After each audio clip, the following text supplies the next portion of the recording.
Ah, got cut off.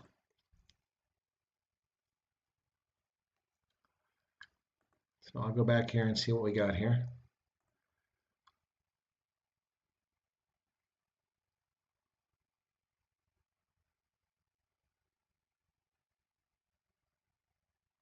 That says I'm live. That's strange. Am I actually online now?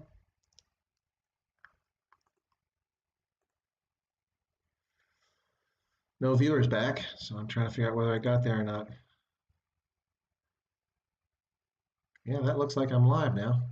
That's strange. I don't get it. Strange, strange stuff. It's part two. Yep. So it says I'm back. Well, I'll see if anybody gets back. Really, really weird stuff. Anyway, screwed up. Oh yeah, you mentioned the red ants. Yeah, yeah. Okay, some folks are back. So, gosh, where were we at? Yeah. Okay. See you. Okay, great. All right. Let me close down my window so I'm not causing any problems here drawing any data. I don't think that's a problem, but just to be sure. Okay. Good. So there we go. Yeah. So I was talking about how our government's behavior. I think it was. Yeah. I just somebody told me, actually, Giselle's manager said something about picture in picture, and he said, it used a lot of resources, and he thought that I was using picture in picture. I'm not sure that I am. I'll have to check into that and see what the deal is. But yeah, I don't know. I don't know. Anyway, thanks guys for letting me know that I'm live again. That's always helpful. It's hard to tell. Yeah, the red ants got me, Zerk. Gotta love it. Anyway, we had quite a large audience there too. I hope some folks come back. But yeah, so it is very distressing what governments are doing and the excuses they use for it. And what I was saying is that this gentleman whom I lost some people. People disappeared on me again there. Anyway, what I was talking about was this gentleman whom I know is a professional, and then he basically said I was stupid. And then so what I did is I responded and said, well, what exactly is stupid? In my post, all I did was list a number of things. Um, Were you a Silverberg kernel? What's a Silverberg kernel? I was a Fulberg kernel. Um, a one-liner to okay, are you a Silverberg kernel? Yeah, I was Silver, I guess I was a full eagle. So yeah, Fulberg kernel. Um, yeah, so this gentleman, I said, the things I stated were simply factual. I was simply saying what governments had told us. And what I was talking about in this post was that is that since the outset of this thing, we've had government officials around the world acting as if we know it all. This is how it is. You must simply obey. And most of us around the world did obey. We simply did what we were told to do. We obeyed. We followed the lockdown rules. We kept social distancing. We wore these idiotic masks. We washed our hands like we are trying to scrub the skin off us as if the zombies were going to touch us.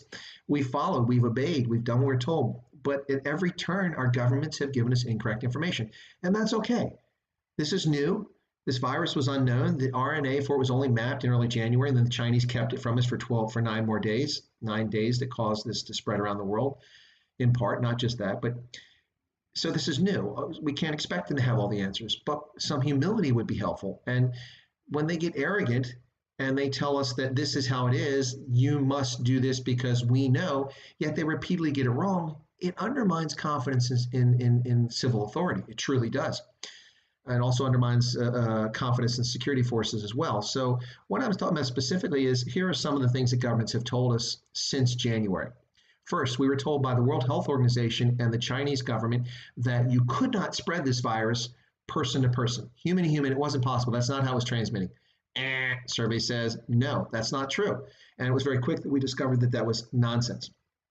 We were also told from the outset by the World Health Organization, and we were also told by governments around the world that the death rate from this virus is 3.4%, or 3.2% in some cases, but over 3%. That is an astoundingly high fatality rate for any viral disease. Now, of course, famously, Ebola in the past has had 90% fatality, and most recently in the Mono River region has had 30 to 50%, depending where you're at. That's pretty high, but that's very rare. To have a virus that talks about, hey, William van der Vet, how long do you think the South African lockdown will go on? I'll get to that shortly.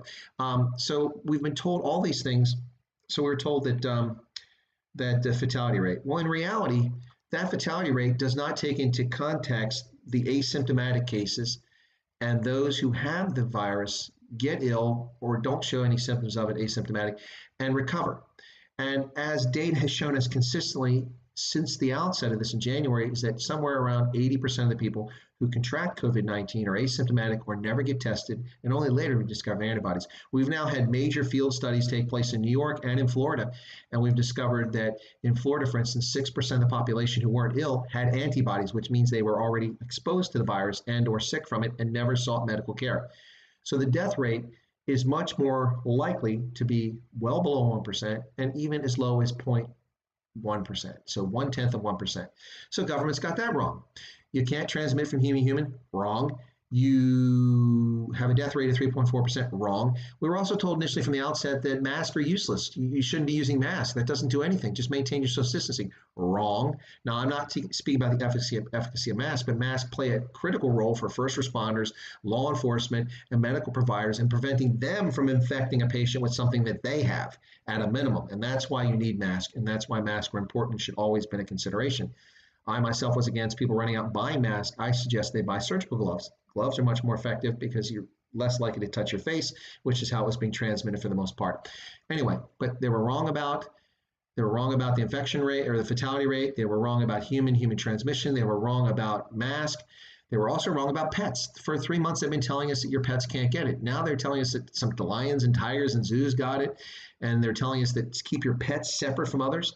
So my point is, they've been wrong again and again and again. Doesn't mean we shouldn't trust civil authorities or they're being malicious. But when they're arrogant and tell us to foot sec when we ask questions, that's not acceptable. When government in South Africa tells us that selling alcohol or transporting alcohol or selling cigarettes is causing health problems, I've got to question that. You'll cause health problems by not providing those things. Now, if your effort is to take advantage of this virus to social engineer South African society, which it appears to be what the ANC would like to do, or at least President Nkosazana President NDZ, did I say that? I meant President Ramaphosa. Oh, pardon me. President Ramaphosa. We all know who's running the country these days, or do we? That's an open question. I think that the ANC is trying to use this crisis to social engineer South African society, and they're not alone. It's happening in the United States. It's happening elsewhere, especially the political left trying to engineer society and do the things that they want with people as if we're guinea pigs. But we are the polity. We are the ones who organize these governments, and they represent our needs and our desires, not the other way around. We don't exist for government, it exists for us. Now, I know in North Korea and Iran, that's not the case, but in the rest of the world, much of the rest of the world, the government exists to meet our needs. And politicians seem to forget that. I find that fascinating. All right, so that's what, Nicholas Smith, that's what I meant. Gold for major, silver for lieutenant colonel. Yes, and then colonel is also silver, the full bird. It just gets really cool. You get a whole eagle up there, his head turned sideways. It's kind of cool. Zerk says, don't trust the WHO anymore. Oh, well, Zerk, I haven't trusted the WHO for many years for a number of things. Now, they were serving useful functions, but if you look at the fact that like 70 to 80% of the WHO's budget has been spent on staff salaries, travel, yeah, they spend over half their budget on travel and paying for salaries. So what are we giving them money for? They're not the organization that people think they are, and some of that's by design, and that's okay. But people just implicitly try. By the way, okay, so we're 9 minutes in now. If I get disconnected again, folks, that's it for the evening. I won't try to reconnect, but I'm going to keep going now because we have an audience here and people are asking good questions. But if we get disconnected, if the red ants knock us off, it just started raining here, but my connection is through cable, so it shouldn't affect this. The red ants would have to dig a hole and chew through the wire to stop my signal. But anyway, so if we get disconnected, that'll be it for tonight. And I'll thank you all for tuning in. By the way, on this one and the previous stream, if you didn't smash the like button, okay, now I'm e-begging. You can call me Ronaldo Wyatt because I'm e-begging. I don't have super chats and I'm not monetized, but I will beg you for likes on the video. And if you're not a subscriber, please subscribe to the channel. I really appreciate that. And it's much appreciated by me. So please, let's do that. What else? Okay, so yeah. Oh yeah, so Nicholas says he doesn't trust them either. Yeah, well look at the WHO. I mean, that's just what they've done. They've done some good things for the world, but much of what they do has not been helpful in the face of this crisis. Francois Joubert. Hey, welcome, Francois. Quarantine is keeping sick people isolated. Tyranny is keeping healthy people isolated. Yeah, and this is interesting too. This data came out of New York. I haven't seen a follow up on it, but Andrew Cuomo, the governor of New York, commented from the outset that we must be socially isolated. You are responsible for keeping others from getting sick. Stay home and stay isolated. And that's how we'll defeat it. We'll flatten the curve and we'll end the crisis. Well, the most recent data over the last 2 weeks coming out of New York, apparently now 66% of hospital admissions in the state of New York are from people who are not traveling out in public, people who have been socially isolated, stayed at home, and not had contact with others. Huh? And that's what prompted me to give this whole discussion in my other video and the post that I did online about how government keeps giving us the wrong information, but acting as if they have all the answers. How about some humility and say that we're not sure, we believe, and we were doing this for this reason. But no, this is how it is. Do what you're told, behave yourself, be a good serf. Well, I'm not a serf, I'm a citizen. That's right. Yeah, there you go. Anyway, so New York, 2/3 of the cases now are people who have been isolated. So we've destroyed the economy. We've locked down the healthy people. We've not exposed the wider population who can recover from the virus to get a healthy enough base in the population to have community protection against this virus. We have ruined that curve, all in the name of what? Any given year, 900,000 people die from HIV/AIDS around the world. 1.2 million people, 1.5 million people die from tuberculosis around the world every year. 800,000 people die from traffic accidents around the world, and 620,000 people die from malaria any given year, 2019, 2018, 2017. You take your pick. That's the average number. Every given day on this planet, 163,000 people die out of 9 billion people before COVID-19. Now, with 280,000 people attributed, and a lot of those didn't die from COVID-19, they're just presuming they did, but 280,000 people after 5+ months of this pandemic, that number, even annualized, still is smaller than malaria. And yes, I know the lockdowns probably prevented the spread even more, but conversely, did it really?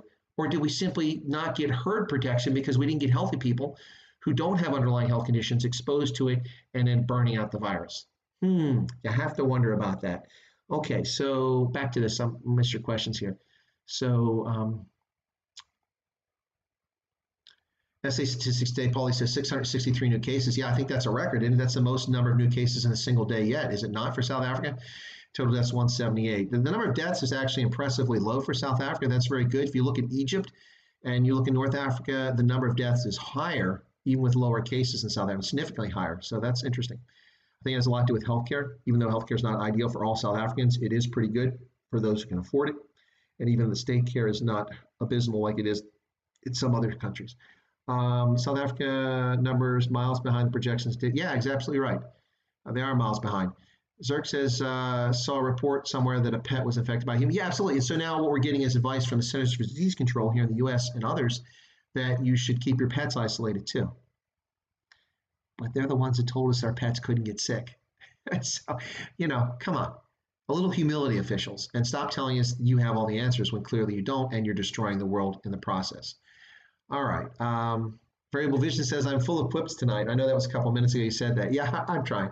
I'm trying to keep people entertained here. I mean, what else are you going to do? I mean, it's really it's depressing when you think about what's going on and how government's behaving. I mean, look at this woman in Texas who was thrown in prison. This would be the jails that the city of Dallas just emptied out of convicted felons, child molesters, rapists, and even some people accused of manslaughter and homicide.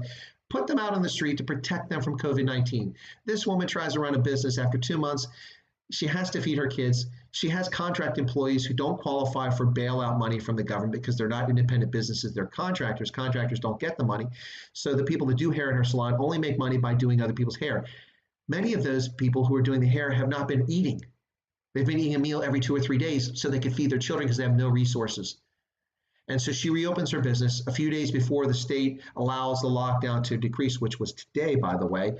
And so she's arrested, thrown in jail, the same jail that they just cleared out of most of the people who were convicted criminals, hardened, dangerous people put on the streets. And this tax-paying, law-abiding, hardworking, minority female business owner is thrown in prison, where she is exposed to COVID-19, potentially.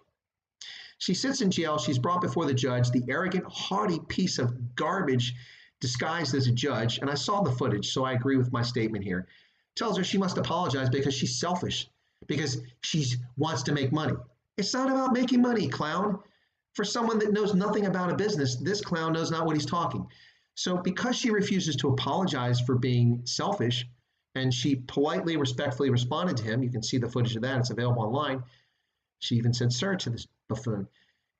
Because she does that, he sentences her to 7 days in jail, which is how long she'd had the shop open. Now, that 7 days overlap with when the lockdown ended and she could open her shop up under the executive order for Governor Abbott in Texas, which was today. She would have still been in jail all weekend. Fortunately, intervention of the state's attorney general and the governor got her released from jail. But this is happening all over. Look in Cape Town what happened to the couple, not married, but partners who have a 16 or 20-month-old toddler who got away from them when they left the house. They were social distanced. They had masks on. The toddler ran off for a second. The mother was ahead. The toddler ran off in the sand to play in the sand. The mother came back to collect her, so they're close.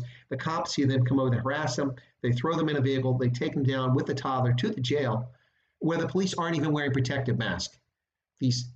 Now, I'm not trying to attack the SAPs or the police or security service of South Africa. There are plenty of professionals there, but this just beggars the imagination. So you expose a toddler to this virus, you expose the parents to this virus, arresting them as if they're common criminals who are endangering the public, as if they've done some cash in transit heist or a home invasion. It's utter nonsense. What is happening in South Africa, in Texas, in New York, around the world is governments are criminalizing law-abiding citizens. And this is distressing. Where are the civil libertarians? I'm getting excited and hot under the collar. Apologies for that. But where are the civil libertarians? Where is the Southern Poverty Law Center? The American Criminal Liberties Union. American Civil Liberties Union. Sorry.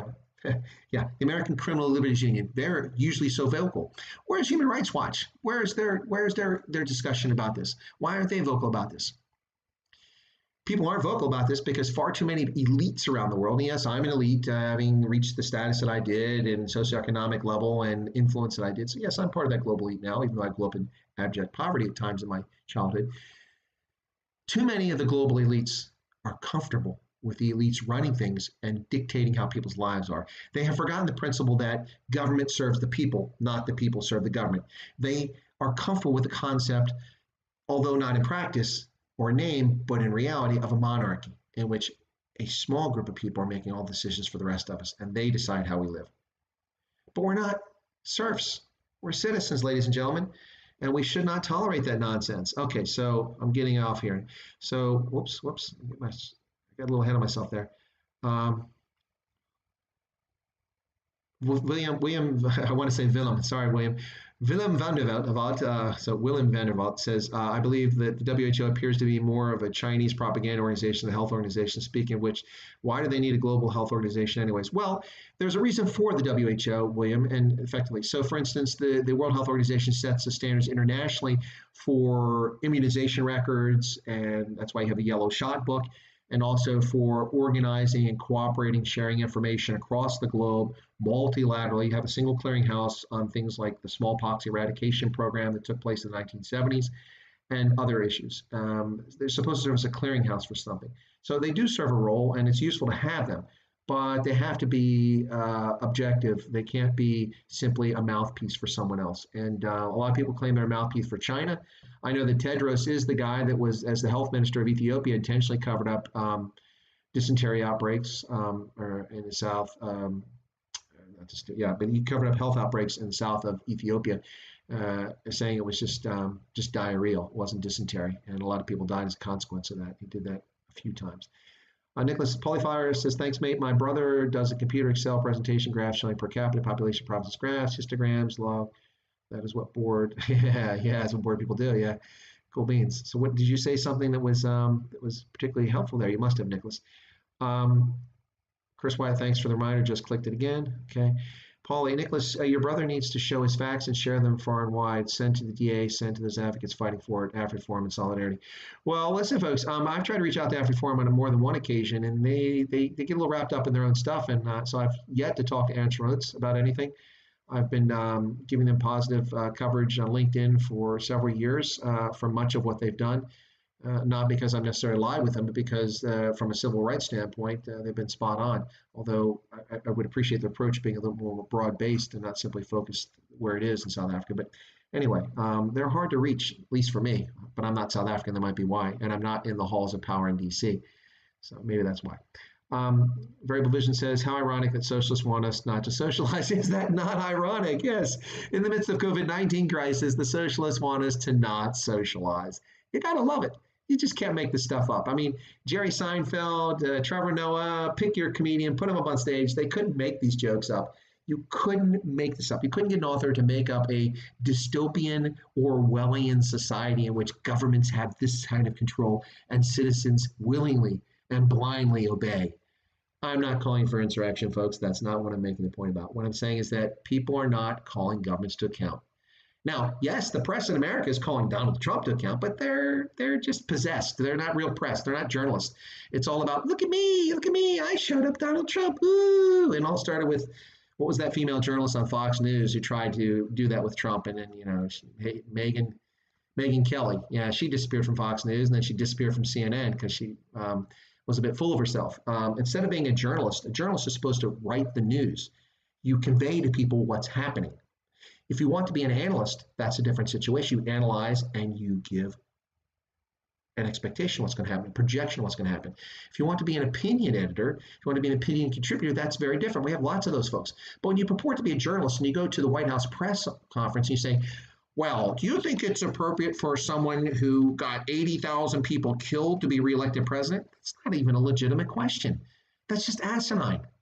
So if I was a journalist and I went to the Obama White House with my credentials working for a major media network, and I would ask this question of President Barack Obama, do you think it's appropriate for a president to intentionally racially bifurcate the society by making up stories that are fictional, counterfactual about a life that you never led, saying that you could be Trayvon Martin, if only, dividing the country based on race? Does that make you suitable to be the president? No, that's a ridiculous question. Now, there's a lot of truth in what I said, but that's not a question. That's a gotcha. These people aren't journalists. They're pontificating buffoons. That's what they are. There are some journalists, but not enough of them out there. By the same token, the One World News Organization, whatever it is, those guys, they love Trump. They tee up questions which, well, so all these great things you've done, Anyway, that's if you're going to be op-ed, you be op-ed. But when you go to the White House press conference, you ask legitimate questions. But that isn't what we have today.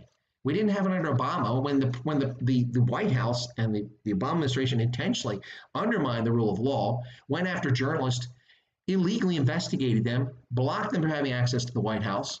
The list goes on and on. Nothing was said. Now we have these buffoons there that simply think their job is to catch Donald Trump, misspeak a word. Listen, the orange terror really is in their heads. Donald Trump has a lot of shortcomings. He also has some good points. And they should recognize that. Well, Barack Obama has a lot of shortcomings. He also had some good points. Not many, but he had some. Anyway, point is that they're not journalists. They're just buffoons looking for attention. And they do the world no good. The press is supposed to be the fourth estate. Yes, the reference to the French Revolution, the fourth estate is the media. The media is supposed to hold government to account and individuals to account for their actions. But we don't see that. We see individuals that try to call individuals to account, but just because it's a game, it's not really trying to hold them to account. It's just ridiculous. And that's just been going on for such a long time now. It's crazy. So we're 23 minutes in. This is the second part of this because the red ants broke my cable or something. If we get cut off again, folks, just to point out, that will be it for this evening. Thank you for tuning in. Listen, if you're not a subscriber, please feel free to push that little button down there, subscribe. If nothing else, you might find my content entertaining, hopefully informative, maybe controversial, but that's okay. If you don't agree with me, that's good. I appreciate conversations with people who don't agree with me. It gives me lots of opportunity to prove them that they're wrong. No, just kidding. But discourse is good. We shouldn't always agree on everything because then we're just sycophantic. It's okay to have differences. So if you disagree with me, please still feel free to push that subscribe button, join my channel, and then see what videos come out. Also, if you do subscribe to the channel, make sure you push the little bell icon there to toggle that switch so that you get notifications when I do a live stream or I do prepared videos. And as folks who are regular viewers of mine know, I do appreciate comments and I review your comments. I read all of them. I don't have so many at this stage that I can't read them all. That's actually my email. I have too many of those. I can't read them all. Today, it took me 45 minutes to find an email from February that I was trying to find, that long to scroll through my email. But I do read all the comments, and if it's appropriate or I can answer it or it helps, I do answer the question. If it's abusive, I'll probably ignore it unless it's really abusive, and then I'll answer in a measured fashion to make you look silly. Um, and then finally, also I ask you to give me a like on there. And if you saw the first part of this, when you're done, you get a chance, go back and please toggle that like. And even if you didn't see the first one, go back and watch it and then push the like button. Like actually matters. Now, I've got that little picture of my office up there for a while, and nobody said anything about it. So I start to wonder if anybody even sees that picture. No, I'm just kidding. But I'm going to put back Giselle's photo on here now. Oh, that's the wrong one. That's the old one. Giselle, where are you? Giselle's promo banner. So for those who don't know, I think most people on the stream right now are aware of this. But today, Friday, May 8th at 7 p.m. in Johannesburg and at 1 in the afternoon here in the United States, we had the live premiere debut concert from Giselle, a Namibian singer based in Pretoria these days, who sings in Afrikaans and in English. She's performed with Steve Hofmeyer in the past, and she is a childhood friend. Now, talk about 6 degrees of separation from Kevin Bacon. Giselle is a childhood friend of Beate Prinsloo. Now, if you're scratching your head going, who is Beate Prinsloo? Who is that? I don't know who that is. Well, if you're familiar with Maroon 5 and Adam Levine, then you know who she is. She is Adam Levine's wife. They have 2 children together. Interesting names. I think Dusty Rose is one of the kids' names. But Adam Levine's wife is Beate Prinsloo from Grootfontein, Namibia. And guess where Giselle is from? Grootfontein, Namibia. They grew up together, went to school together, they're childhood chums. And of course, Beate is famous because she's a Victoria's Secret model. She did the catwalk for like 9 consecutive years and then took a break, and she's done a couple more. So she's very famous for that, 31-year-old model from Namibia, and they're childhood friends. So anyway, yeah, so Giselle did her concert today, live streamed on my channel, world debut. Really cool stuff. She had a big hit, well, not a big hit. She had a hit, a minor hit a couple years ago. That's a brilliant song called Suidwest about Southwest Africa, about beautiful cinematography, great music video. Look it up on YouTube, Giselle Suidwest, Suidws, and you can find it. It's really good stuff. So she had that a couple years ago, and then she was building to release an album. And what happened is that she was supposed to do a tour in South Africa and I think Namibia as well, but also coming to the United States, Dallas, I think LA, New York. And what happened was the COVID-19 came along. So her manager, they decided that they still wanted to release the album that she's built.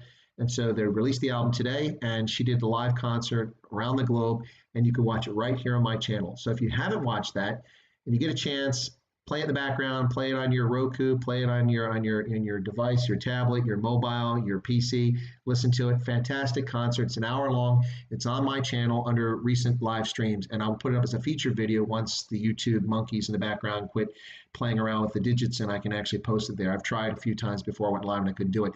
So please check out Giselle. Fantastic musician, really talented voice. And for those of you who are South African Afrikaans singers, you will notice something. It was pointed out repeatedly during the live stream that is she from Namibia or the Northern Cape? Yeah, because she has a very different accent than the Western Cape or the Mpumalanga or KZN for Afrikaans speakers. And those who know Afrikaans know exactly what I'm talking about. So tune in. She's got a brilliant voice. So please check it out. But be sure to smash that like button on this video, please. I really appreciate it if you do it. All right. What else have I missed here? Nicholas says, always telling to Paulie, don't know if I'm allowed to share my email, but I'll send it to you. Look me up on Facebook. Okay. William says, one has to ask the question of what is more important, people's lives and the economy, but people don't realize the economy and the virus are intertwined. Absolutely, William. That's the bottom line. That has been my position from the very beginning. From the moment governments announced lockdowns, you have to be smart about this. That's why I've been so vocal about what I consider the idiocy of the South African government in banning the transport of alcohol. So now it's playing out in another fashion. Initially, it played out with the wine industry, which has a huge export market, and they were not allowed to transport their wine to the market. And so they lost sales. And when you, in the wine industry, when you have shelf space and you lose it, you may never get it back again. Now, they've lost shelf space because people panicked around the world and bought out wine everywhere, but that's not something that South African wine industry can help. But they can help ship out the wine that's already been produced.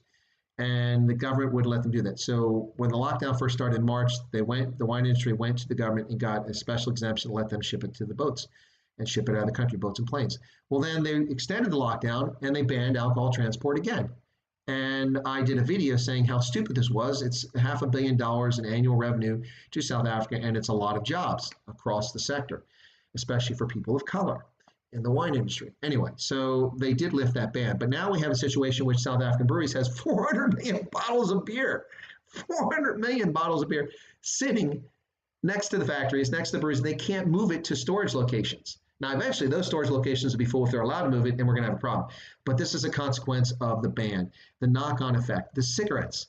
So people in South Africa can still get cigarettes. They're just paying an outrageous amount, and they're buying them illegally because they banned cigarette sales. It hasn't stopped the clandestine, the illegal people who refuse to pay taxes. And by the way, I wouldn't want to smoke a lot of those cigarettes. You don't know what's in them. But instead of having regulated, taxed cigarettes, and what is the benefit? What are we gaining from this? Now we're seeing reports out of France that apparently, I don't buy into this, but this is what they're telling us, and the governments keep getting it wrong, but we're getting reports from France that people who smoke because of nicotine appear to actually be less likely to get sick and die from COVID-19. Now, I don't know how true that is, but the point is that we really don't know stuff. But so why is the government just arbitrarily stopping cigarette sales? One can be conspiracy theorists and take a dim view and say, well, that's because there are some people in government who profit kickbacks from these illegal cigarette traders. That may be true, I don't know. But certainly it doesn't pass the common sense test. And so governments, William, are destroying economies, and all they think about is someone's trying to get rich. So here in Pennsylvania, Starbucks drink. So here in Pennsylvania, Dillsburg, we have a large Ford dealership, Bob Ruth Ford. And the owner of it, Bob Ruth, built this up over decades, made it very successful. I think it's one of the largest Ford dealers around, certainly on the East Coast.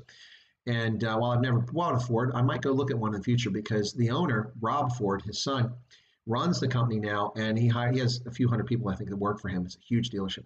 Mechanics, salespeople, people that clean the garage, all these different things. Well, the government of Pennsylvania, with the lockdown, forced him to dismiss much of his workforce. Now, he can keep some people on because emergency things like repairs had to be done. The panel beaters have to be around because people have accidents. They still need their cars back. So that's an essential service.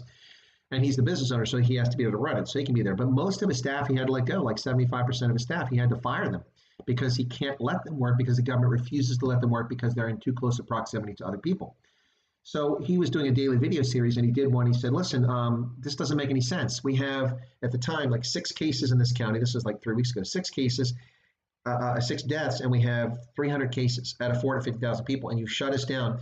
You're putting people out of business. He says, I have the resources. My dealership will survive.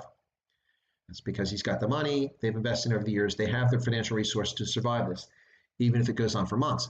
But the families that had to be let go and no longer have jobs aren't getting enough money and compensation from the government to compensate for what they were making. They have mortgages.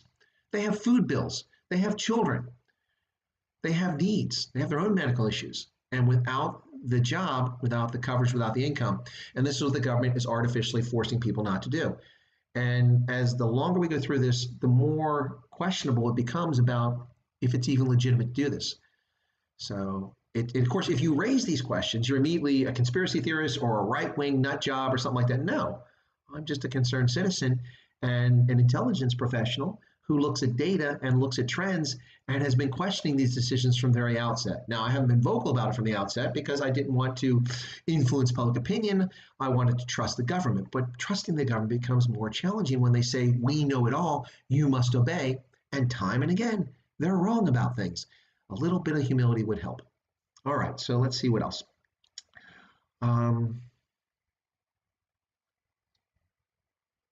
Nicholas says healthcare, or my cynical view, equals false negatives reported as cures. Yeah, I'm not really sure. But the other piece of this, Nicholas, is there's discussion in a number of places, including parts of the United States here, about this contact tracing. Well, when it comes to epidemiology, contact tracing is someone who's infected. You interview them and you find out who they're in contact with. Now, the Nigerians did a very good job of this when it came to Ebola in 2014 and limiting the spread by doing contact tracing to isolate the people who were in contact with the person who was infected. Great move. Brilliant, smart stuff. But we have government officials now talking about using contact tracing. So in Botswana, one of the lockdown measures that was discussed to lift the lockdown in Botswana is that, I don't know if this is coming into effect, but this is what was discussed in Parliament, that all businesses that have clients who come to visit them. So if you go to get some chicken from Chicken Licken, or you go to Roman's Pizza to pick up a takeaway, they must take all your contact details and report that you were there when you were there to the government. Why? If you're not a person who is infected by this virus, why do they need contact details for tracing, contact tracing? For what? That's a police state. It's not even legal.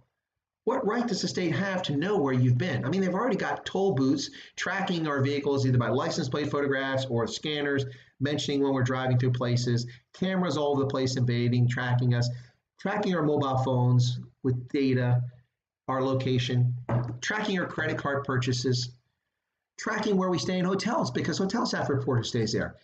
Why do they need this? They make the argument they needed to limit the spread of the disease, but that's not really it. There's much more in play here. And why people don't ask these questions is something I've always wondered about. Government does have a right to certain information. In fact, our freedoms can't be limited. Every government has the ability to limit our freedoms in times of crisis. But hysterical government reaction is not reaction to a crisis. And I would argue that much of what's happening today, especially this long after COVID-19 has started, and the data has been shifting left and right, is simply historical decisions not based on science. We were supposed to flatten the curve, then we could go back to work. Well, the curve has been flattened. We're still in lockdown. And now my governor is saying we have to stay in lockdown until June. On the basis of what, my friend? On the basis of what? Anyway, back over here. Let's see what we got comments here. Zerk says, I've been looking into strengthening my immune system by eating better food. Been watching videos by Dr. Berg on YouTube. He explains how the immune system works. Yeah, no, well, but part of it, strengthening our immune system also has to do with the fact that we're exposed to pathogens. And that's one way we get stronger is we get exposed, we build up immunity to it. And if we don't get exposed to it, look at Native Americans and look what happened with smallpox and all the other diseases that influenza that found their way to North America and to South America and the Caribbean. It wiped out millions of people. Devastating impact. No natural herd immunity. None. Look what malaria did to Europeans trying to settle West Africa. Look, Ghana has a handful of white citizens and residents who live in Ghana, a handful. But if it were not for malaria, there would be hundreds of thousands of white English people living in Ghana. The problem is that they went there, they died. And it wasn't just them. You look at Liberia, the former slaves and the free blacks who settled in Liberia, in the Hall of Records, which is the state archives in Maryland, there are letters and copies of letters from Americans or Americo-Liberians who left America and settled in Liberia, wrote letters back to their family members back here in the States, cousins, uncles, aunts, brothers, sisters, grandparents, and such. The stories, the heart-wrenching trauma of what happened to these Americans who moved back to Liberia. They never came from there, but they moved to Liberia to settle in Liberia in the Back to Africa movement, so to speak, in the 1840s, 1850s, 1830s. Heart-wrenching what happened. They died by the bucket loads to malaria and other tropical diseases because they had no immunity to it. They weren't from that region. This is what happened to Europeans in West Africa. There's one reason why in Southern Africa, European colonization, European settlement was much more pervasive because you had environments which were conducive to European settling there. Europeans didn't have any protection against malaria, and humans in general don't have a lot of protection, but you can develop a mutation in your bloodstream that allows you, and that's how we get sickle cell anemia. You get two parents that have the trait, you get someone with oddly misshapen blood cells, but the slightly misshapen blood cells is what helps prevent malaria from taking effect in a lot of people or reduces the severity of malaria. And that's a natural evolutionary development and trait that people have to defend against malaria. But yeah, so diseases have an impact. And so the hysteria that's going on really just makes me shake my head. I've missed a few things. I got to catch up here now. Sorry, guys. Well, somebody delete a message. So the judge is a pretty dangerous tyrant. I agree if you're talking about the one in Texas. Nicholas says, helps maintain immune system. Ironically, here in Cape Town, it's more important to chase after surfers. Yeah, those surfers are violent. I saw that footage and I saw Ronaldo's video. You got to get those surfers, absolutely. You also got to get that young couple that's trying to exercise and keep their child healthy, and then take it out of harm's way and drag them down to the police station where police don't bother to wear protective masks themselves, and then hypocritically charge them with. By the way, they were charged with sitting on a beach. That's the crime. They committed a crime of sitting on a beach. You can't make this stuff up. Keep on ranting, love it, but not officer decorum, but go for it. Well, I'm not a serving officer, Nicholas, so, and officers can rant. At least I'm not yelling at my subordinates. I mean, that's the stuff that's inappropriate, but you can rant as an officer. Sometimes you have to rant to get people to do what they have to do, and also to convey to them the severity of what's undergoing, what we're involved in. Sometimes people are too lackadaisical, including soldiers, and they need a little jolt to get themselves awake. Christoph's still there. He says, I've been the opinion that the olden days monarchies were replaced by structured political systems in dire times when things get out of control. We return to the few. Yeah, I like that. I don't like that, but I like that assessment. Sean says, first we had the League of Nations, then the UN, the IMF, World Bank. What's next? I wonder. Well, the IMF and World Bank predate the UN. Their development of the Bretton Woods Agreement, which took place in 1943 in New Hampshire, in which British and American bankers designed the post-World War II financial system we still live under today. So the IMF and World Bank come before the UN. The UN was an outcrop and a growth of desire to change things and never have conflict again. That's funny. Yeah, League of Nations, same sort of thing. It was a feckless, useless piece of crap. Famously, the League of Nations, I'm losing people, so now it must be late or I'm boring people. But the League of Nations, Haile Selassie went to the League of Nations in 1936 to plead for its intervention to get the Italians to withdraw after they invaded Ethiopia.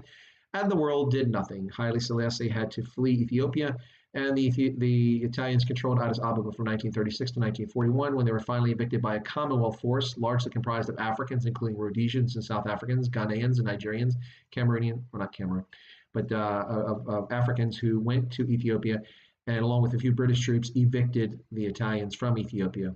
Now, the Ethiopians fought fiercely for their freedom and independence, but they did not win. They only were able to get the Italians out with the help of the Commonwealth. And that's forgotten. Let's see. Sure, I will disagree. What am I going to disagree with? Oh, no, I don't disagree with what you said, Christoph. I actually like your analysis. It's interesting to look at old treaties still in place all over the world. Yep. Maybe you can ask Ronaldo to get into contact with Aaron. I did that, Derek, or not Derek, Zerk Sten. I did that. I asked Ronaldo to pass my name on to into Aaron Sorots, but I hadn't heard anything from that. People are busy. I'm not throwing I'm not throwing any shade on anybody. People have lots of things going on, so I understand. Yeah, Ronaldo's a busy member of government, chosen by his party to serve as a ward councilor in Nelson Mandela Bay. It sounds like he's doing a really good job, so more power to him, helping out the less fortunate and helping his constituents, so that's good for him. And then he seems to be a full-time YouTuber these days with the lockdown. And look, hey, if Ronaldo fans are here, he's done a really amazing job on the lockdown. Really impressive. It takes a lot of energy to do that. So a lot of kudos to him. His lockdown show was brilliant. Not only because I was a guest on one of the shows, but no, he had a great selection. Helen Zilla was on there. John Steenhausen never showed up. I don't know why, but anyway. Chris Wyatt, can't stand Trevor anymore. It's stopped. Oh, you talking about Trevor Noah? Yeah, he's a piece of crap. Trevor Noah was a hilarious comedian in South Africa. He came to America for the money, and all he does is bash this country. So, footsec, buddy, go away. You're not even funny. I tried to watch his program. It's just the jokes aren't even funny. They don't even land. They only land with leftists who like to make fun of other people, and that's why they laugh at it. Trevor Noah was funniest in the context in South Africa, and he should go back to South Africa. Retract. Christoph, you think I'm angry about you? I'm not angry about something. What's going on here? William says, yes, I just like Trevor. He was funny first. Yeah, he went downhill. In South Africa, DSTV only has CNN, and my word, I'm sick of listening. Yeah, CNN is just garbage. It's utter garbage. The only reason CNN is in business is because they have long-term contracts with airports. It's kind of like listening to music, elevator music. It's just there. No one would watch CNN if it wasn't for airports and hotels that you're forced to have it on. And then, of course, places like DSTV and other satellite networks that carry them. Yeah, you can't get other things. I can watch Sky News here over my Roku, which is pretty cool when I watch it. So on the night that that the UK reached Brexit, and of course when the night the UK had its election, I was all on Sky News making predictions. It was a lot of fun. I actually should have done live streams, but I wasn't doing live streams then. I wish I had been. It would have been a lot of fun. I had a lot of fun that night, but I use Sky News occasionally. Not that they're perfect, certainly better than the BBC, which is government garbage most of the time, although there is some good reporting going on there. Yeah, so CNN's just nonsense. But Fox is nonsense too, folks. I mean, folks who watch Fox, it's frustrating. Fox 15 years ago talked about they were fair and balanced, and I'd never heard of Fox as a news network because I was overseas. I came back and I started watching Fox. And I would say at the time they were fair and balanced. Yes, they had their opinion people like Bill O'Reilly and Sean Hannity, but their news programs were news programs. The people weren't bloviating, they weren't opinionating, they were just simply telling the news.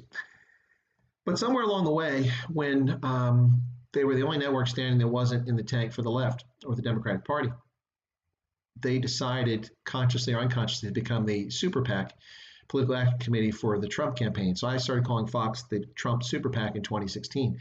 And in many respects, I think that still continues to this day. Now, having said that, they do have quality journalists on there. Bret Baier is a journalist. Shannon Bream is a journalist, and they're not opinion people. When they do ask something from an opinion standpoint, it's simply to provoke a question, not to offer their own opinions. By contrast, Shepard Smith is a piece of garbage, opinionated, bloviating gas bag, and he was finally dumped from the network, as was Megyn Kelly. And there are a few right of center folks who are supposed to be newscasters on the network who are not objective news people. If you're news, you're news. If you're opinion, you're opinion. Sean Hannity, like him or love him, and I don't always like him. In fact, there's a lot I don't like about him. He's an opinion guy, and I want to watch his opinion. That's why I watch it. Laura Ingraham, she's opinion. That's clear. Bill O'Reilly was an opinion show, but Bret Baier is a news guy. So anyway, CNN is just, ugh, God, what a shame. They were a real report. But I kind of lost a lot of respect for CNN in the first Gulf War when Bernard Shaw was hiding under the counter. He's like, "Oh, Peter Arnett, you're so brave. You're so brave. Don't stand by the window. All the bombs will land on you. I'm hiding under the table, and Peter Arnett is bravely standing at the window." Kind of lost all respect for the network and for Bernard Shaw at that point. I still watched it for years after that because there wasn't really any alternatives, but I lost a lot of respect for CNN at that point. Anyway, do you see the Tanzania's video of the fake test? I read some footage and saw some images of Tanzania where the president was saying they tested fruit and some wildlife, and they got positive test results for the COVID-19, I think from test kits that came from China that were donated by Jack Ma. I don't know if that's factual, but that's what I understood. Oh, more people dropping off. So it looks like my audience tonight was all South Africans that are going to bed now. So anyway, where are we at? Let me see.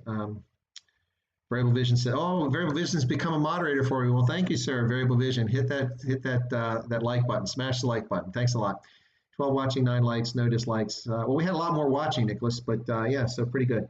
Well, I haven't got many dislikes on my things because the occasional person that follows me on LinkedIn that comes over that's not an objective person that leans to the left but follows me because of my interesting content, and then they watch something here and it isn't left enough for them. I've got a couple of dislikes because of that, but I don't have the crowd that Ronaldo has that just, schedule stream tomorrow and you tune in, there's 6 dislikes, it hasn't even aired yet. That's just nonsense. So I'm sure that will come at some point.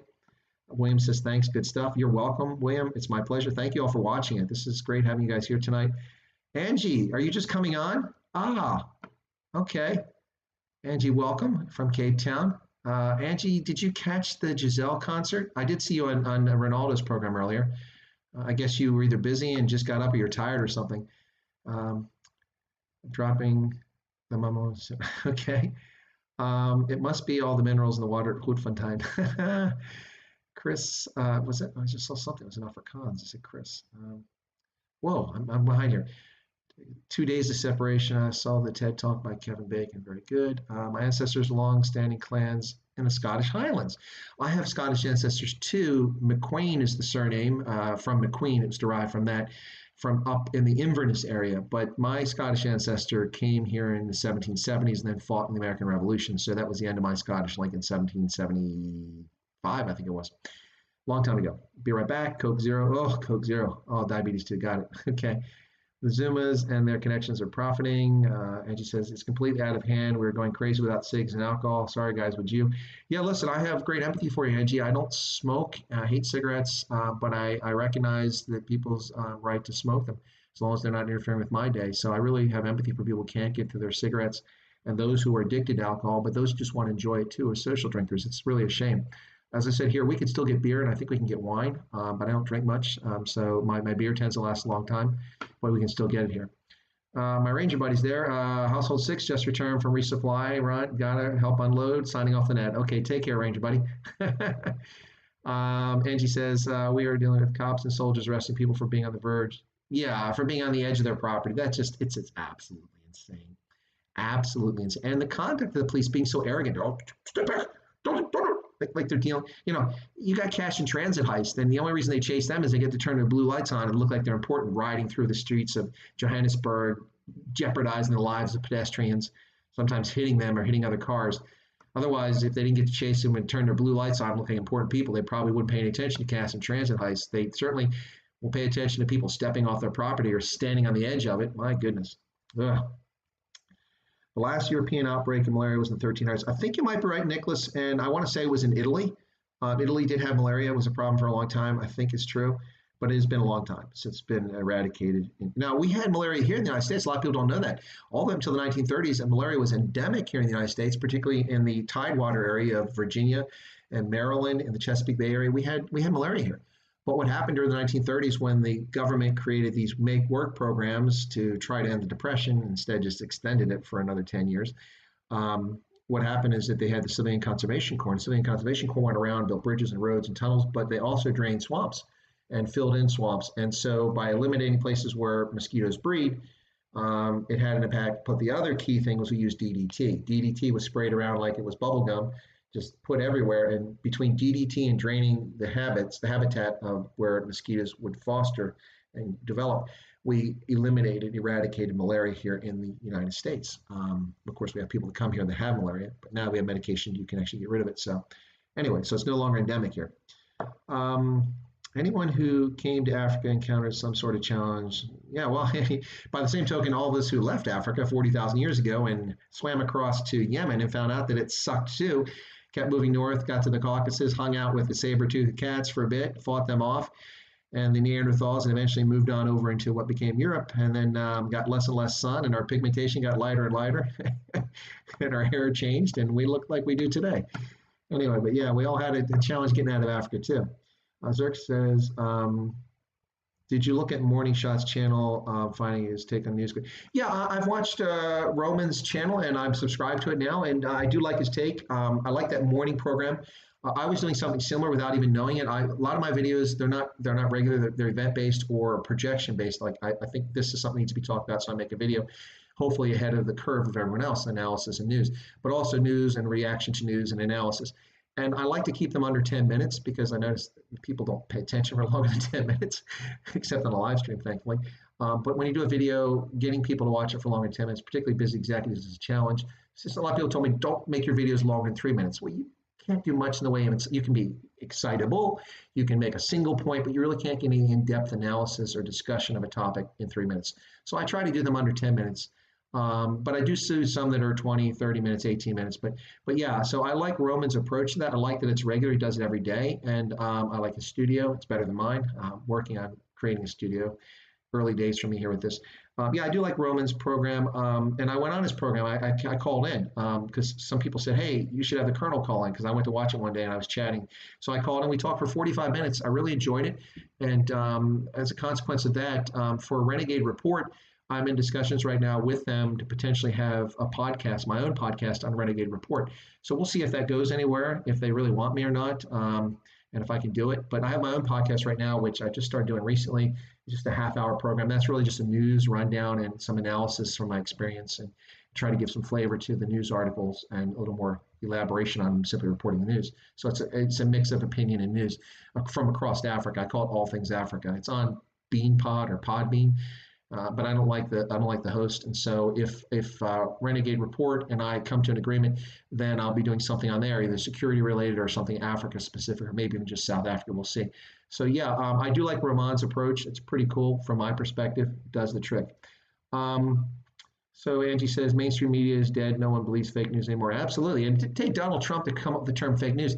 I remember when Donald Trump started saying fake news, I'm like, no, this is yellow journalism. You guys don't know history. This is how the United States got drug into the Spanish-American War, with yellow journalism, the newspapers lying about things and blowing things up and making it look like something that's happening never happened. So I kept trying to say yellow journalism, but I don't have the gravitas, the influence, the power, and the billions of dollars that Donald Trump has, or the vast hatred from the left that Donald Trump has. So people didn't really pay attention to me reminding people that fake news is really just yellow journalism. So fake news is what's taken hold. That's the term. But many of us were well aware of fake news before Donald Trump ever pointed it out to us. It's kind of funny. I like that the left is like, oh, you all just do what Donald Trump says. No, you all just didn't pay attention. Now Donald Trump says what we've been saying for years. And now you think we're just following Donald Trump. Donald Trump is following us, at least some of us. William says all these manly leftist broadcasting corporations push the exact same globalist narrative. What annoyed me as well was when a man said people who said China needed to pay for virus was called a racist. Yeah. Okay. So really quickly, if we get cut off, that'll be it for tonight. Thank you all for tuning in. I really appreciate it. But I'm not dropping off yet. I just, because, the red ants, they might cut through the cable again. But anyway, so I just want to say that if we cut off, that'll be it for tonight. But anyway, thank you for tuning in. Thank you for your comments, and thank you for the conversation. But let me get back to William's point here. Well, how can you be racist against China, against China. Chinese aren't a race. Even in the ridiculous definition of race, European, white, black, no. China is a country. The Chinese are an ethnic group. They're Asian. There's the Asian race that's generally accepted as terms, but no one accepts Chinese as a race. That's not a race. It's like Muslim is not a race. It's a religion. It's a faith. So how can you be racist against Chinese if you point out that the Chinese are responsible for this? You may be anti-China, you may be a Chinaphobe, a Sinophobe, you might be a bigot. Those are all true. None of which I don't think are true, but they're all legitimate complaints. But to call someone a racist is just BS. I got attacked for this endlessly, folks. So you may have noticed in a lot of my videos, I always say the Wuhan coronavirus, COVID-19. I used to say by its scientific name, but that was kind of a dig. I was having fun because COVID-19 is not really a scientific name. It's what they came up with the World Health Organization. But I always say Wuhan coronavirus COVID-19. Why? Because it irritated me to no end when this nonsense about racism started, because we had the temerity to call it the Wuhan virus. Well, of course it's a Wuhan virus. It's just like it's the Ebola virus because it was first identified in any market notice along the Ebola River in Zaire, now the Congo. The hantavirus is named after the Hantan region of South Korea, where it was first identified. The Rocky Mountain spotted fever is named after the Rocky Mountains, the region it was first identified. Lyme disease is named after a town in Massachusetts, Lyme, or Connecticut, New England, the town of Lyme, where it was first identified. West Nile virus is named after the West Nile region of Egypt. The list goes on and on. The colloquial naming of a virus is traditionally done by the first place, Marburg. Marburg is an African filovirus in the same family as Ebola. It comes from the same region, but the first time it was observed in any discernible and it was identified, it's discernible fashion, and it was identified was in Marburg, Germany, because someone, a doctor, I think a Belgian who had been in East Africa, contracted it, flew to Germany to attend a conference, and then it spread all over, and people suddenly started getting sick in Marburg. They didn't call it the East Africa virus, they called it Marburg. And for the same reason, it's the Wuhan. Wuhan. Not because I'm a bigot, not because I'm a racist, because that is what we do. We traditionally name a virus colloquially after the location is first identified in a significant fashion. It is the Wuhan virus. And for here, the Beijing and their willing accomplices on the political left and in the media call people racist for calling it Wuhan. They're just morons. And the fact that people fall for that is very disturbing, very disturbing, very disturbing. I have nothing against Chinese. I have a lot against the Chinese Communist Party, absolutely. So I call it the Wuhan coronavirus because it's from the corona family, because that's the shape, the circular shape. And so corona, including SARS and MERS, they're also in the corona family, much as the filoviruses are the long L, needle hook shape virus, which includes Ebola, Marburg, and some others. So these are families of viruses. Because remember, from your biology, if you remember, we have kingdom, phylum, class, order, family, genus, species. KPCOFGS. That's how I remember that from like ninth grade. I still remember that. That's how we identify the animal kingdoms, the kingdoms of life on Earth. We break them down to that level. And so the family it comes from is a corona family, and that's why it's called the Wuhan corona, and it's a virus. The Wuhan coronavirus. COVID-19 became the common name for it, but that's a ridiculous name. Wuhan coronavirus, COVID-19. So I've stuck to that and I stick to that. But you cannot begin to imagine the abuse that I received. The number of people call me a racist and a bigot. And I'm like, what's racist about this? And of course, I answered in a polite professional fashion saying, well, how can it be racist? Chinese is not a race. You might want to claim I'm a bigot, but I'm not saying the Chinese are bad because the virus came from there. I'm not even claiming that the Chinese released this virus from a lab. I'm not claiming that they're responsible for it. I'm just stating the obvious. That's where it was first identified, hence we call it the Wuhan virus. And I will call it the Wuhan coronavirus into perpetuity, because that's what it is, ladies and gentlemen. And I don't care about those people who want to call people racist, because they're just idiots. They usually are the ones who complain the most, or usually the ones that have those racist or bigotry thoughts in their minds. Right. So, no, we were awake here in Cape Town. All right, General Inflatables. Cool. Paulie says, Roman's last two morning videos have been brilliant. I didn't saw one, but I didn't see that one. I got to catch up.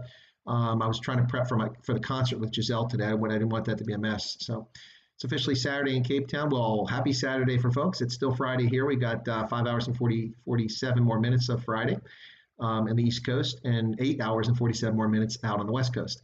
Hawaii, I guess it's another 2 hours beyond that in Alaska. It's basically 5 past 12. Yep. Okay. Lockdown has me all mixed up. Feels like April the 47th. Yeah. Well, people lose track of what day it is. It's amazing. And then William says, "Who needs sleep with lockdown? I thought it was Monday still." Yeah. Yeah, it's easy to get mixed up on the days. It really is. It's crazy, especially when you don't get out of your house. Some people, especially elderly, are really in their house all the time, not getting out, and so you don't get those natural rhythms of daylight and darkness to help you with your sleep. It's really, ugh, yeah, yeah, yikes. Nicholas says, "Can I pop the podcast link?" Yeah, I can try that while I'm chatting. So let me try to multitask here, and I'll pretend that I'm not Amazon, not Amazon. I meant to say, see, I already screwed up. That I'm not Microsoft. Podbean, I think it is. Yep. Let me get there. Why is this? My browsers are so. I must have got a new version of my browser here, and I didn't realize it. So, yeah, Podbean is the website, and I'm going to. Hopefully, I can put a link in. Yeah, not many people are watching. I got 32 views. So let me go to dashboard, and that's not it. Let me get to the actual. Oh, come on. View site. There we go. Okay, this should take, there we go. All right, so yeah, that's actually kind of easy. I'm going to put this in and see if it gets to you guys. I don't know if it works. Um, oh, I can't go to the website. Shoot. Yeah, I'm forgetting now. I'm doing this differently. So let me get to the, come on, see if I can get there now. Give me a moment here, folks, because I'm not using the chat purpose. Okay, there it is. Okay.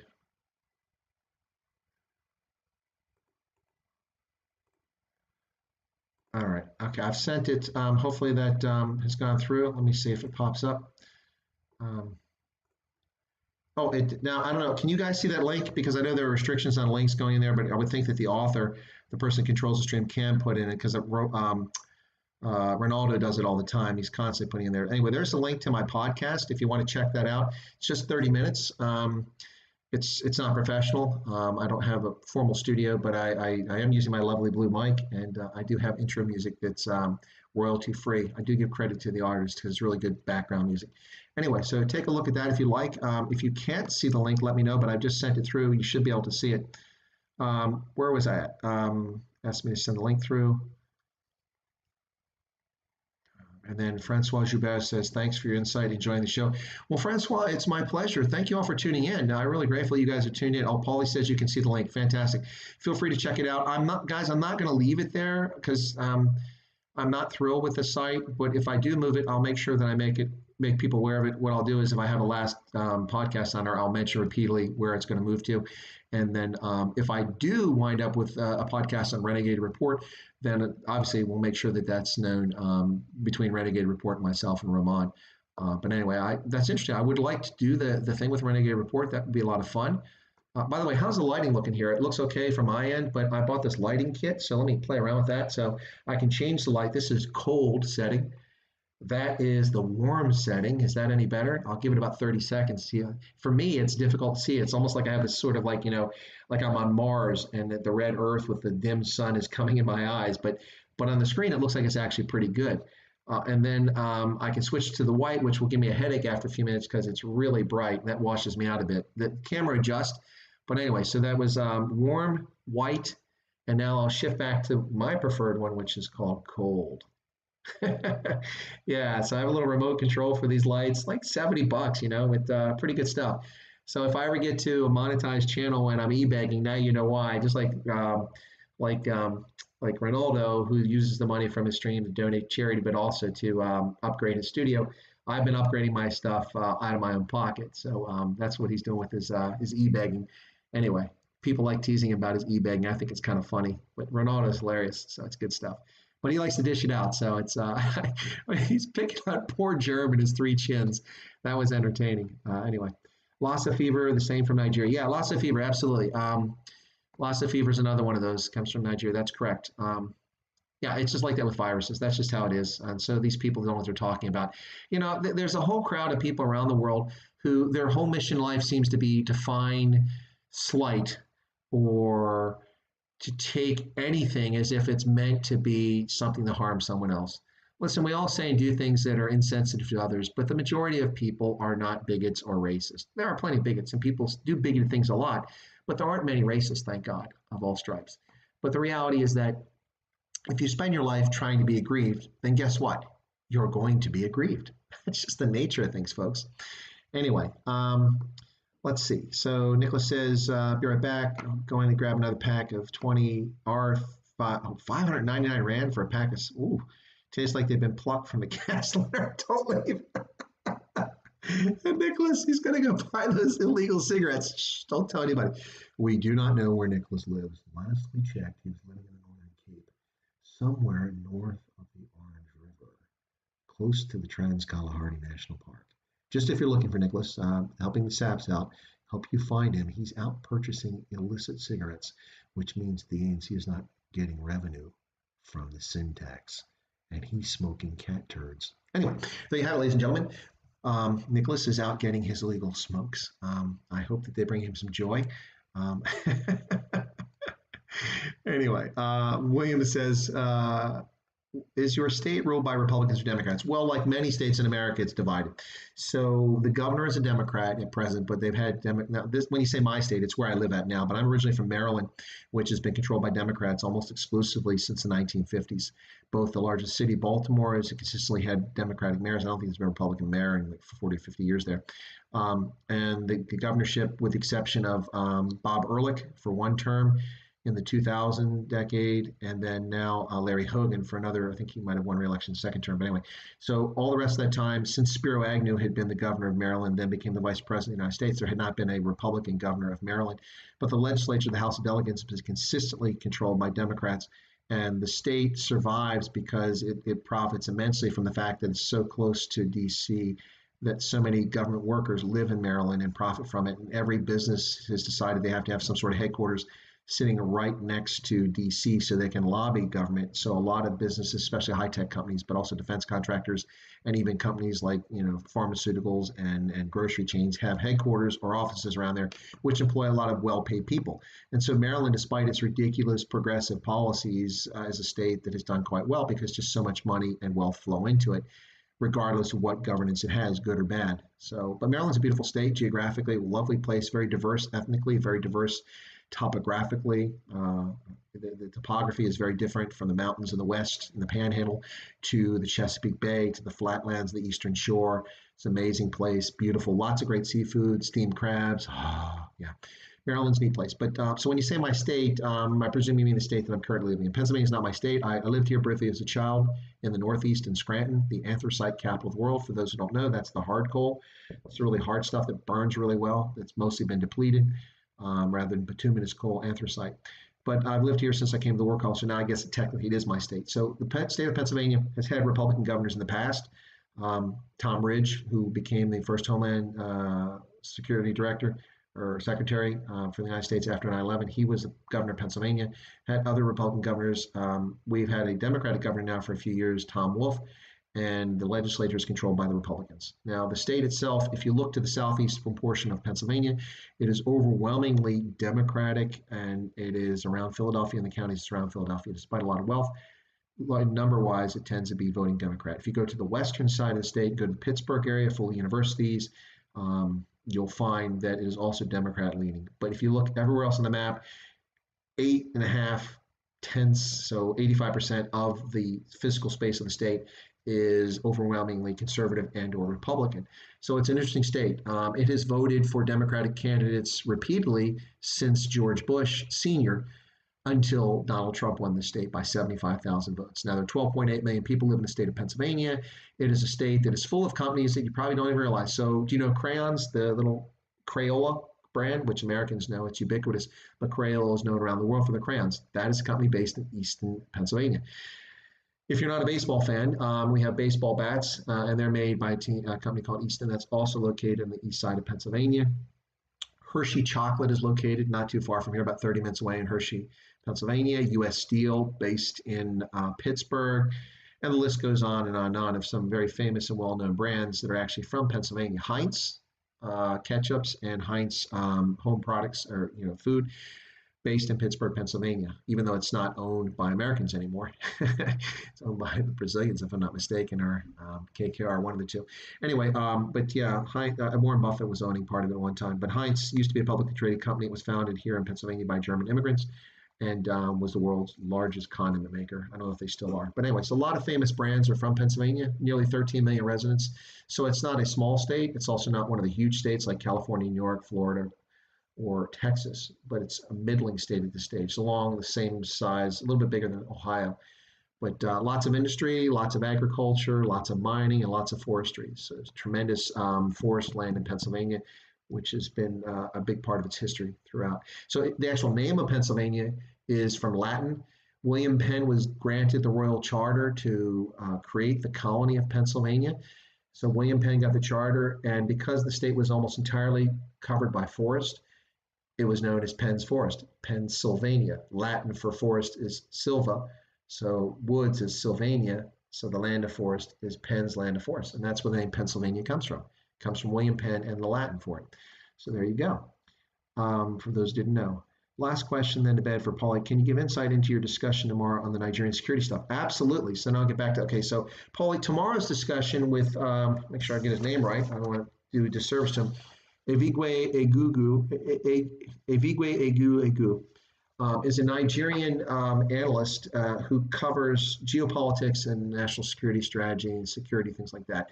So tomorrow we're going to talk about a number of things, and we actually had a rehearsal call earlier. So, this stuff isn't all just out of thin air. A lot of it can be, especially the stray voltage like this, but a lot of these things are actually planned out. So we're going to talk about foreign direct investment, the African diaspora and its impact on security with foreign direct investment, wealthy Africans who do and don't give money, remittances.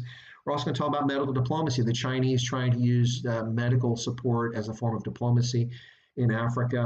And we're going to talk about China and Africa, but specifically we talk about Nigeria. These things will be about Nigeria, but also wider African context. But Nigeria specifically, presuming that folks are interested and we stay on the broadcast long enough, we will talk about the Niger Delta, oil bunkering. We will talk about Boko Haram, and we'll also be talking about something that's less known for people outside Nigeria, particularly for non-Africans, but something I'm very familiar with and he's familiar with, and that is the conflict between pastoralists and herders that's taken place in northern Nigeria, in which land tenure is a serious issue, in which people with cattle have allowed their cattle to graze on farmers' crops, destroyed their crops. This has led to open warfare, gunfights, raids, and other communities taking place for the last several years. It has been a far larger issue for the Nigerian army than Boko Haram has been, but the world has not paid attention to the pastoralists and herders because they're not Islamic fundamentalist terrorists. It's just an indigenous thing. Now, many of them are Muslims, but they're also killing other Muslims. Starbucks. I lost some. I don't know if it was Paulie who took off, but anyway. So so that's what we'll be discussing tomorrow, and that'll be 11 o'clock Eastern. So 4 o'clock in Abuja and Accra, and 5 o'clock in Johannesburg. And that's intentional. That will follow after, I presume Ronaldo will be on the air tomorrow, so that'll be after his broadcast. Anyway, so for those who'd like to tune in, plus it gives me more time to prepare in the morning, 11 o'clock. I can get some exercise in, and I can prepare. Anyway, so that's tomorrow's live stream, and the idea is I'm trying to do a weekly live stream on Saturdays as often as possible with an invited guest. Last week, if you missed it, I had Evans Larrabee, who's a commercial farmer, small-scale commercial farmer in Ghana. We talked about issues about farming in Ghana. As a consequence of that video, a number of people from who follow my stream and my channel have contacted him, plus from LinkedIn, people I know have contacted him because I posted it on there as well, about farming investment, farming opportunities in Ghana. So that's some interesting development. I've heard back from Evans. He's been very grateful. Consequently, things are going well for him, attracting interest from outside the country, but also he's been pushing some Ghanaian friends to come check out my YouTube channel and also to link with me on LinkedIn. So I'm getting more contacts in Ghana, which is good for all of us. Let's see. Would love to go to Maryland, Great Natural History Museum. Little known fact, official state sport is jousting. Yes, that is correct, Nicholas. How did you know that?